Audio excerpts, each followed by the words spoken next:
The Prime Minister said that the new trade reset with the EU is a win-win that's going to lead to cheaper food and energy bills.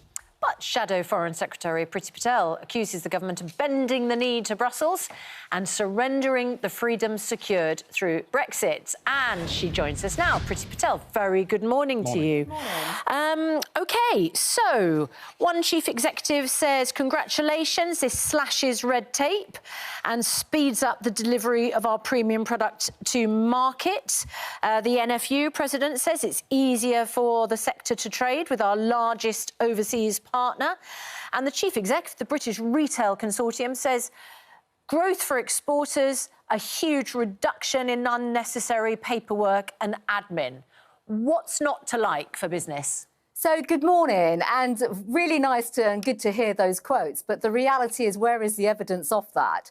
And I think, quite frankly, it's all very well and important that we have a pragmatic working relationship with the EU, which the British government had anyway. But there's no substance and there is no details to those very points that you've just made in those quotes. And if I may, the president of the NFU has also, in another quote, said that he's very worried about the implications of farming through some of the SPS agreements. Yeah, but we still haven't seen the facts and the details. So we should be concerned.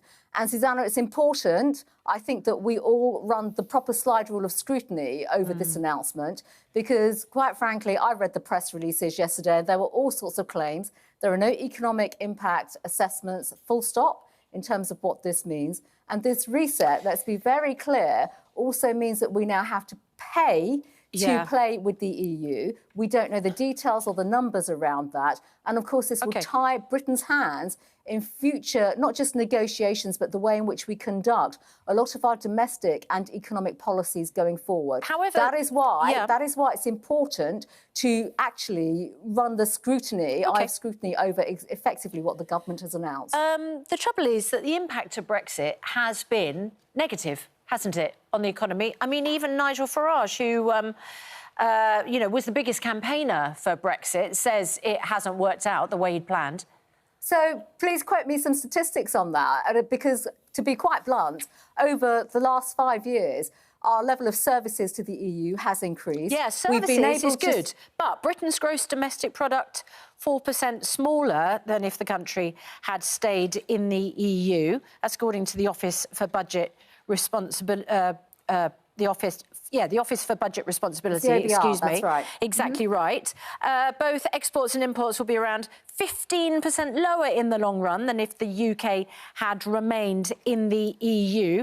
Can I just net ask, migration soared after we left the EU, and when you were Home Secretary, there were 45,000 illegal arrivals. So those are the stats. Let me just unpack both of those, if I may. Well, first of all, let's not forget the entire European Union, including the United Kingdom. We've had a pandemic and we've had the war in Ukraine, which has absolutely affected the GDP of all economies. And the OBR knows that and has factored those figures in. So it's wrong to just attribute that decline in GDP to Brexit. I think we should be honest and open about that.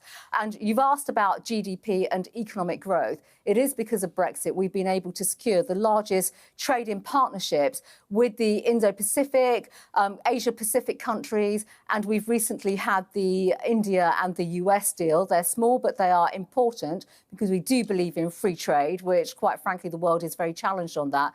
You've mentioned migration.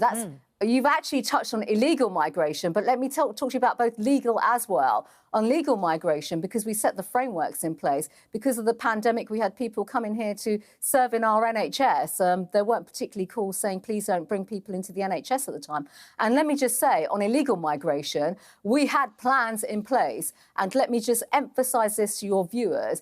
I was the Home Secretary that put in deterrence mechanisms, security mechanisms. We were dealing with people smugglers. We had the largest operation in 2022 with European partners, if I may say so, where people smugglers were arrested. And I changed our laws to ensure that people smugglers had life sentences.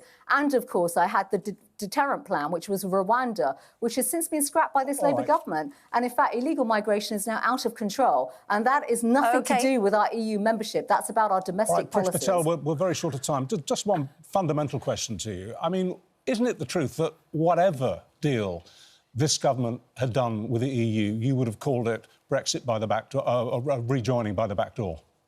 Well, first of all, Richard, I think, there's a degree of dishonesty here because I don't recall Keir Starmer. You may have interviewed him last year during the general election. He did not come to the country or go to the country and say that this is effectively his direction of travel. So if I can just give you one example, on fishing, they've just negotiated a 12-year deal, which, quite frankly, will damage our fishing industry. Labour's positions, Keir Starmer went in saying he wanted a 4-year negotiation and has come out in a worse place, which is 12 years when it comes to fishing rights that have been taken away from British fishermen. I think it's important that we run the slide rule of scrutiny on the government. This isn't right. No reset is better than a bad reset. And currently, the United Kingdom is going to be governed once again by a European court, and we're going to pay for the privilege of that. That is simply not right. And Labour were dishonest, and they did not tell the British people that that's what they were going to do last year. Thank you for your time this morning. We will have the right of reply, as it were, from the Ministry of State for Industry, Sarah Jones, quite soon on the programme. Thank you. Shadow Foreign Secretary Priti Patel. She doesn't like it.